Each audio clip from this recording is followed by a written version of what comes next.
இது இப்படித்தான் நடக்கும், நடக்க வேண்டும் என்று எழுதியவன் யார்? யார் அந்த எழுதியவன்?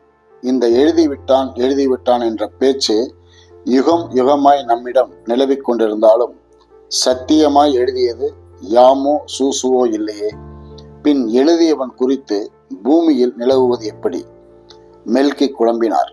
அதன் பின் வெகுகால யுகங்களுக்கு பின்னேதான் கையில் இவன் இதுதான் என்று எழுதி ரகைகளாக்கும் படலம் நடந்தது. ஆனால் அதற்கு முன்னமே இசையாஸ் கூட எழுதியபடி நடக்கும் என்ற வார்த்தையை பிரயோகிக்க மொத்தமாய் குழப்பம். ஆனால் அது சாதாரண ஜந்து அல்ல என்று மிக மிக தாமதமாய் அந்த காட் கூட்டங்கள் உணரத் துவங்கின.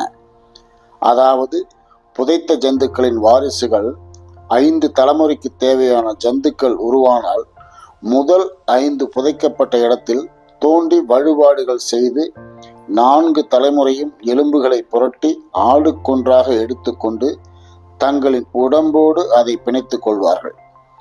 அப்படி எலும்பு கூட கிடைக்கவில்லை என்றால் புதைத்த மண்ணை எடுத்து உருட்டி காந்த சக்தியை ஊதி ஜந்துக்கள் கூடி ஆர்ப்பாட்டமாய் அதை வான்வீதியில் கலந்து விடுவார்கள்.